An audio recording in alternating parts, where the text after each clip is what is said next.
Hey guys, welcome to the channel, Excoundrel here. Today we're going to be talking about the return of Bangbros. You've probably seen this a little bit on ladder, but there are lots of different variations of this composition.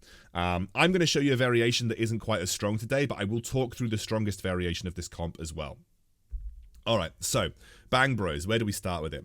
In the early game, whenever you're playing Bangbros, it's always nice to have a rebel start. So in this particular instance, I would say Malphite, Malphite 2, Ziggs 2, Zed, and Nocturne, if I can find Nocturne, would be a really good start for your build overall. Zed can take items like Infinity Edge, and also like Last Whisper, for instance. You can give him the Infinity Edge Last Whisper combo, but if you just give him an Infinity Edge, you're going to be off to a pretty good start.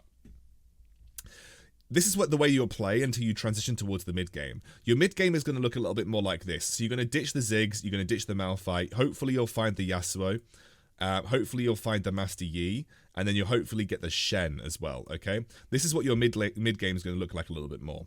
Items for Master Yi. Honestly, best in slot is Quicksilver, Rapid Fire Cannon, Ginsu's Rage Blade for the most part, okay? And this is where things start to deviate. If you can get a Blade of the Ruined King for Zed, then great. What's going to happen with the Blade of the Ruined King for Zed is that you're going to eventually transition into 6 Blade Masters, which means adding in Irelia, and it means adding in Riven, okay, for the 6 Blade Masters. And then you're going to essentially drop the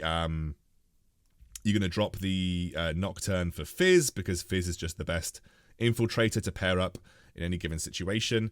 And as you can see, this is something that you would then roll at level 7. So you roll at level 7 to get to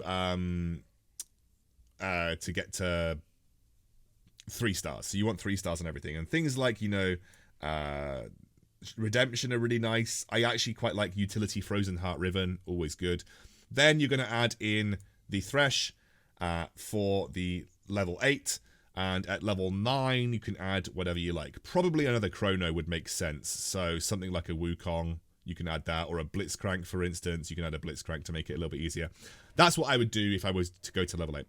If you do not get to the Blade of the Ruined King spat, you can still play 6 Blade Masters, but you'd need to play the... so if you don't get the Blade of the Ruined King spat, you're actually better off... getting rid of Zed and Fizz, finding another Rebel to give the Rebel buff over, so you can get rid of the Zed and Fizz, and you can add in Xayah, and you can add in the Xayah to give you the 6 Blade Masters, and then bring in any kind of Celestial, but obviously the best Celestial in this case is Lulu. And then obviously you want to have like one more Rebel. Rebel is actually not as important as you think, especially as the game goes on. So don't worry too much about the Rebel bonus, but this is what your comp would look like if you weren't running the Blade of the Ruined King spat, if you wanted to go for the 6 Blade Masters without having the Blade of the Ruined King spat. Or you can play the version that I played in my game, where instead of having all this, I'm just going to double check what I actually run in a second. Yes, we play the Mystic version, basically, with the Zed included as well, okay? So if you end up not getting the Blade of the Ruined King spat, but you still want to run the Zed, or at least if you have like a Zed and you're still keeping him going, right? So if you don't find the Blade of the Ruined King spat, you have the Zed, you have the Fizz, you actually bring in something like the Ashe, the Karma for the Mystic bonus, the Soraka is always nice. Sorry. Thank you. Sorry, my wife just delivered me some food. Sorry, not Soraka. I'm talking out my butt. And the Ashe as well, wherever the Ashe is. The Ashe for the Celestial bonus, okay? So this is the kind of the Mystic Bangbros version, and the Zed is still in there. I actually ended up giving Zed a Frozen Heart because he can get it to the backline. And this is what your composition would look like if you were running kind of like a suboptimal version. If you didn't get the Blade of the Ruined King spat and you couldn't go into 6 Blade Masters, you keep what you've got and you play the 3 Blade Master version with the Rebels, with the Master Yi. And you look to 3-star Yi, Yasuo, Zed, and Shen. The rest of the board could just be 2-star or 1-star. Karma, 2-star, ideally. But Ashe doesn't really matter. And that is the comp. And let's go through a game. So, going through a 2x game to begin with. I had a... This is Star Cluster, by the way, guys. And I had a Ziggs start with a bow. Decided to keep the Ziggs because I like Ziggs as a unit. I think he's very strong. And then I found 2 Nocturnes as well. So in my head, I was always going to be considering some kind of Rebel Zed start. You know, if I could find Zed in this scenario, I'd be really happy because I already have the Ziggs. And you can see I find the Malphite here as well. I buy the double Mordekaiser. So buying the double Mordekaiser in this scenario is a good play because obviously if you can get a Vanguard start with a 2-star Mordekaiser, like, you're also going to be potentially win streaking, and you're always looking to play for win streak as much as you physically can. And this is just kind of what we were working with to begin with at the start of the game.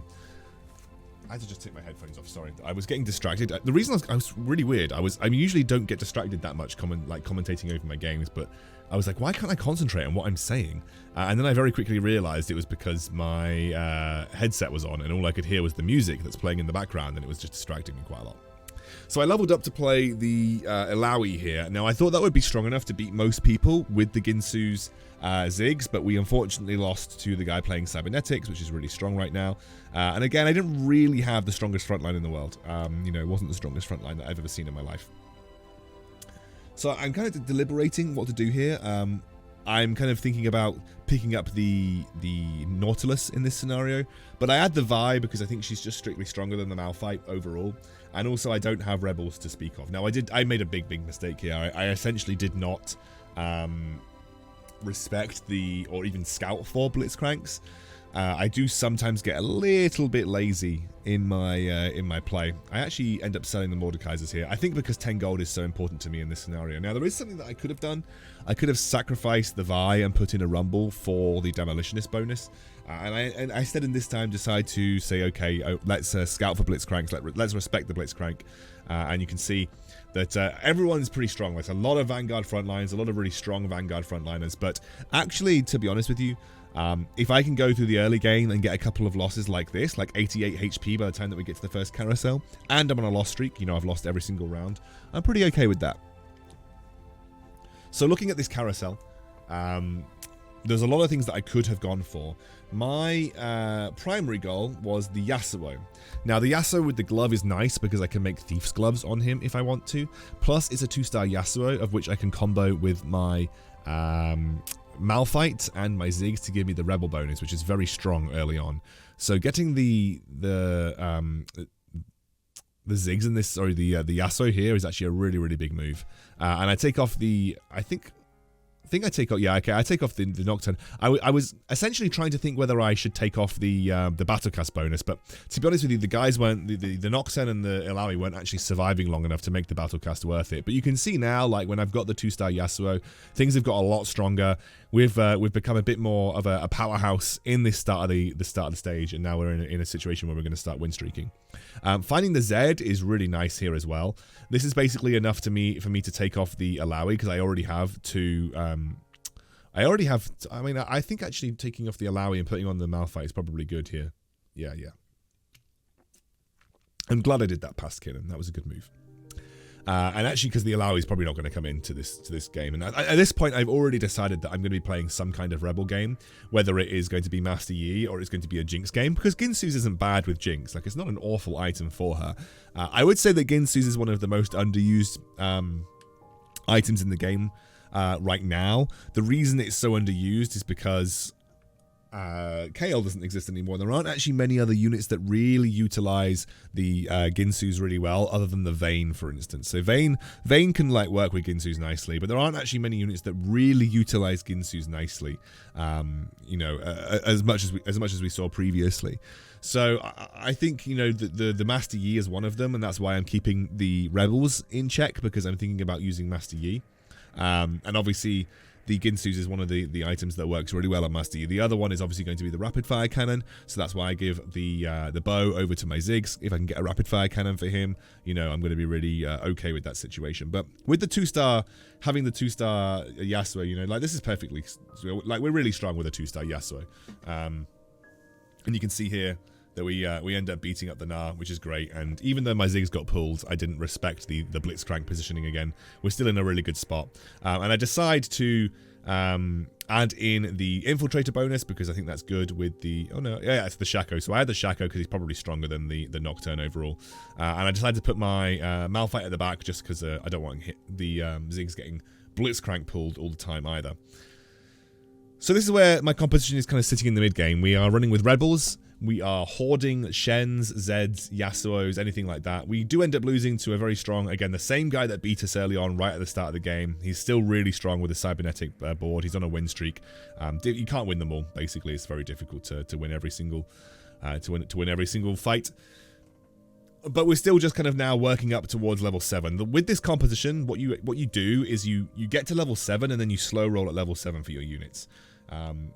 If you find the BM spat for Zed, great, because at level 7 you can have Chrono plus... You can have 6 BM plus whatever else you like on the end. Like there's always a bit of space, like an extra Rebel, for instance. So you can have 6 BM plus... literally just loads of stuff. So here I'm looking for the bow. I want the bow for the rapid fire cannon. The rapid fire cannon is going to give me the next crucial item for Yi. So this is a 3 bow start. That's why starting bow, if you're going for this particular build, works out really nicely. And we end up just making the rapid fire cannon on him because why not? So level up, I get the Shen, which is usually enough for me to say, okay, let's get rid of the Vi. And actually, you know, now we've got rid of the Vi, we can probably look to get rid of the Malphite as well. We don't really need him around because we're not running Brawlers. He was just there for Brawlers in the early game. And you can see, you know, we are losing, but we're not losing by too much. Like, we're not taking bad losses here. These are all pretty good losses, and we're still at the top of the table. So nothing that we really want from this particular shop. We are just looking for Yis. Like, the earlier you can find the Yis, the better. I'm a little bit unlucky in the way that I haven't really found any Master Yis. Because I obviously would have transferred items over, even on a 1-star Yi. I think those items on a 1-star Yi are even better than having them on a 2-star Ziggs. So I would have transferred them over as soon as I found the Yi. Plus the Yi also gives me Blade Master, which is nice. It's a good early game synergy. Now, I take a really bad loss here. This guy's got Cassiopeia, one of the most busted units in the game. And I decided to just invest all of my extra experience into levels. Like I said, level 7 is the break point for this particular composition. When you're playing this, your aim is to hit level 7, and then you're going to roll to find your stabilization. So you don't really want to go beyond 7 until you've found at least 2-star everything. But realistically, you're going to be looking for 3-star as much as you can in this scenario as well. So I'm just rolling and sort of putting in, trying to find extra units to put in here. I have another Yasuo, which is great. I decided to make the Thief's Gloves for my Yasuo, because I'm very close to a 3-star Yasuo. And, you know, we're just also now running with a 2-star Zed, which is good as well. So we're in a pretty good spot. Like, we've got a pretty strong comp at this point in time. We've got the Blade Master bonus on its way. And we've got 2 2-star Yasuos, a 2-star Zed. Like, a 2-star Zed is really strong as well. So happy to just sort of keep my composition at this level. And now we're going to be looking for a Master Yi. And then once we get our Master Yi, we're going to keep slow rolling. We're going to keep looking for 3 stars. I add the Riven here because the Riven gives me 3 Blade Master now, as well as Chrono. That's going to help my Shen and my Yasuo in this scenario. Obviously, if I had a BF sword, I would be saving it for a potential Blade Master spat, but I do not have that particular item. Welcome to Blade Mat, one of Bangbros' worst nightmares, which is the mech player. The mech player is very difficult to deal with if you're playing Bangbros because they just basically one-shot your group. Like the mech does a lot of damage right now, especially if you pair it with Sorcerer. The mech does a lot of damage. So we're going to keep running. We're going to sort of roll down a little bit here. I actually keep the Riven on the sidelines just in case. But there's the Master Yi now. So the Master Yi is at the back. I've given him all of the defensive items. Now, realistically, the better defensive item would have been... Quicksilver, but I just don't really have the luxury of waiting for that. So I just go for the Bramble Vest because that's actually like a second best item. It stops critical strikes versus him. So it keeps him safe even if he does get CC'd. He's going to take a lot less damage from critical strikes, which is nice. Itemization wise here, there are a couple of items that work really well, but I would actually quite like to have the Redemption. The Redemption on the Shen is a really nice item. The other item that I could go for in this scenario would be a Zephyr or a Warmogs. And a Warmog Shen is okay. Like a Warmog Shen is a pretty good thing. You know, it buffs his HP by a significant amount, gives him more time to stop auto attacks coming his way. And again, you can just see that we're slow rolling. We're looking for any kind of upgrades that we can. I'm still keeping the Rivens in the sidelines. The reason I'm keeping the Rivens in the sidelines is because, again, if we find a BM spat, we're obviously looking for a potential 6 Blade Master variant. Even without the Blademaster spat, you can play a 6 Blademaster variant of this composition. I actually think it's probably even stronger than the one that I went for. The reason that I decided to go for the Mystic version of this build rather than the 6 Blademaster version of this build is because, as you saw, there was quite a lot of magic damage comps in this lobby. So there was Vanguard Mystic, there was Mech Sorcerer. So I made the executive decision to say, I think it's probably better that I go for a Mystic version of this build overall. So I'm kind of deliberating between 2 Yasuos and like two 2-star Yasuos and 2 2-star Zeds. I quite like the 2 2-star Yasuos because they actually provide CC. So like when they ult, they actually lock someone up, and having 2 of them just means you're going to lock 2 people up. And you can see here, even versus a 3-star Vayne, the 3-star Shen is too much for the 3-star Vayne to deal with. Like 3-star Shen really screws basic attack carries. They find it very difficult to function. There was a thought that I should bring in Janna. The reason I don't bring in Janna is because my Yi does like true damage, so there isn't really much point. I don't have to worry too much about it because my Yi does true damage anyway. We find a one of those things, and I decide that at this point it's probably okay to think about having the Karma in. I can have the Karma and the Lulu to give us Mystics, which would be really nice, and that's what I do at this point in time. I decide that the Mystics is probably better here. And now it's just about looking to 3-star my carries. I 3-star my Yasuo, which means I'm not wasting a Yasuo on the sidelines. And I don't really know who to give the Chalice of Power to. I give it to my Karma because actually just the more attack speed that I can give my Yi, the better. And you can see even here, like, we're winning versus a level 9 player, even with a 2-star Yi. So once we get a 3-star Yi, we're going to be in an even better scenario. And again, just rolling for the 3-star Yi. I think the way that I'd reflect on this right now is that actually I probably could have gone to level 8. The reason being is that the 3-star Zed does not matter as much because I'm not giving him any items. Neither have I got a Blademaster spat. So it looks like I'm playing like a classic Bangbros, sort of like a Blademaster Mystic kind of style. And you can see like we're doing a really good job here versus most players in the lobby. Like we're decimating people with the right items on my Master Yi.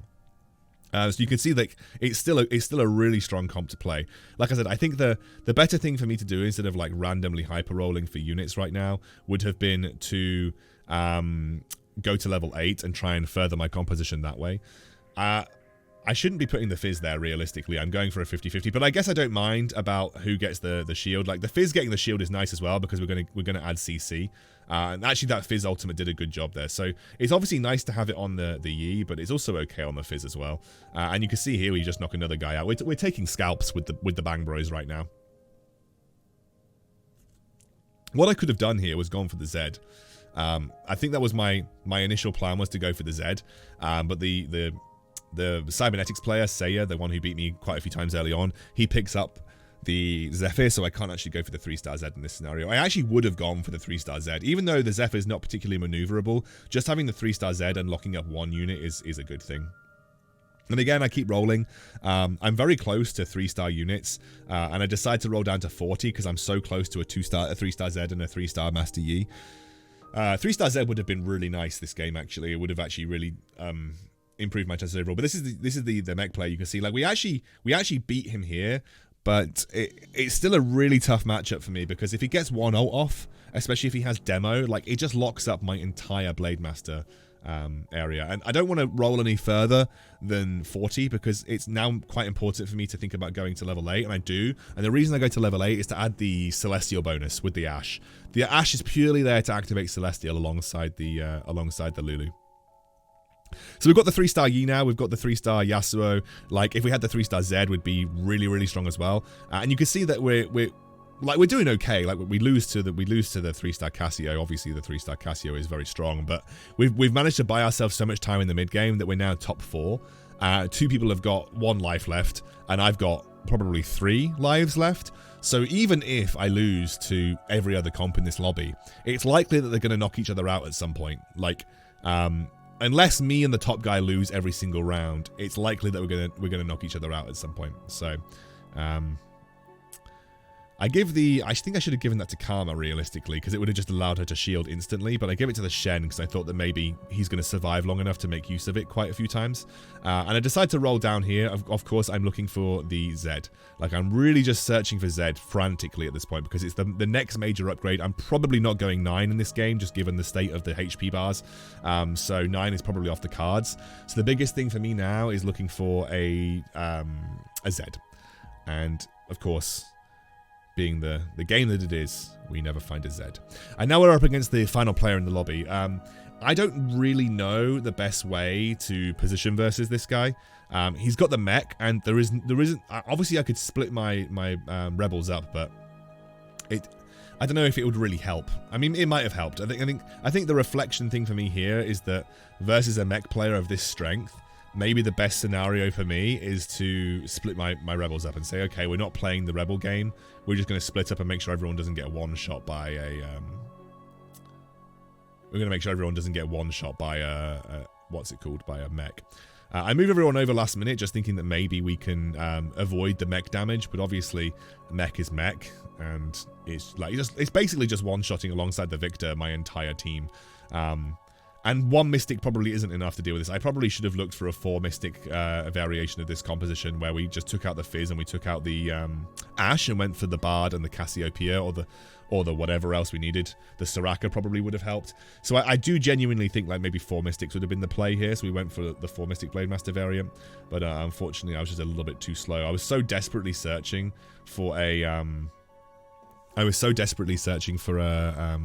Zed, and I find a Zed, but that probably was just one of the ones that I sold back. But yeah, I was desperately searching for another Zed for a Z3. I think on reflection, a better way to handle this late game would have been 4 Mystics or splitting up my composition, but unfortunately the Echo made my Master Yi attack really slow, and I just didn't have the magic damage prevention to stop myself there. But irrespective, we played a weak version of Bangbros, and we still ended up winning the game, or at least coming second, you know. So Bangbros are definitely still good. Like, you guys should definitely consider playing them.